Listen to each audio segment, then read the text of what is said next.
କାନ୍ତକବି ଲକ୍ଷ୍ମୀକାନ୍ତ ମହାପାତ୍ର ସୁନ୍ଦର ଶବ୍ଦଟିଏ ଲେଖିଦେଲେ ଏବଂ ତାଙ୍କ ପାଖରେ ଅଳି ଅର୍ଦ୍ଦଳି କରିବାର ଅଧିକାର କେବଳ ଭକ୍ତର ଥାଏ। ଆଉ ଭକ୍ତ ରାଜଦାଣ୍ଡ ଉପରେ ଠିଆ ହୋଇ କହେ, ହେ ପ୍ରଭୁ, ହେ ପ୍ରଭୁ, ହେ ପ୍ରଭୁ, ସବୁଥିରୁ ବଞ୍ଚିତ କରି କେଉଁ ଯଶବାନା ଉଡ଼ାଇବ ହେ, ଯାହା ଦେଇଥିଲ ସବୁ ତ ନେଲଣି, କେଉଁଥିରେ ତାକୁ ଯୋଡ଼ାଇବ ହେ। ମୋତେ ତ ସବୁଥିରୁ ବଞ୍ଚିତ କରିଦେଲ, କେଉଁ ଯଶବାନା ଉଡ଼େଇବ ତମେ ମୋତେ ବଞ୍ଚିତ କରି? ଆଉ ଯାହା ଦେଇଥିଲ ସବୁ ତ ଛଡ଼ାଇ ନେଲଣି, ଆଉ ତାକୁ କେଉଁଥିରେ ବାନ୍ଧିବ, ଗଣ୍ଠି କରିବ? ତମେ ଥରେ କହୁନ। ଠକି ଠକି ଥରକୁ ଥର ଜାଣିଲିଣି ତୁମ ଚାତର, ଠକି ଠକି ଥରକୁ ଥର ଜାଣିଲିଣି ତୁମ ଚାତର, ମନେ ପାଞ୍ଚିଛ କି ହାଟ ମଝିଟାରେ ଠିଆ କରି ବାଟ ହୁଡ଼ାଇବ ହେ। ତମେ କ'ଣ ମନରେ ପାଞ୍ଚିଛ କି? ମୋତେ ତ ଠକୁଛ ଯାହା ଠକିବା କଥା। ତମ ଚାତର ମୁଁ ଜାଣିଗଲିଣି, ତମେ ଠକୁଆ ଠାକୁର, ଠକିବା ଠାକୁର।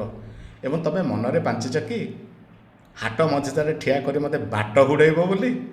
ବାଟ ହୁଡ଼ିବା ଲୋକ ମୁଁ ନୁହେଁ। କଡ଼ାଗଣ୍ଡା ହିସାବ କରିବି, କାରଣ ଆପଣ ବାପା, ମୁଁ ହେଉଛି ପୁଅ। ଆପଣଙ୍କ ପାଖରେ ମୋର ଅଳି ଅଛି, ମୋର ଅର୍ଦ୍ଦଳି ଅଛି, ମୋର ଅଧିକାର ଅଛି। ବାପାକୁ ଅଧିକାର ପୁଅ ମାଗିବନି ତ ଆଉ କିଏ ମାଗିବ?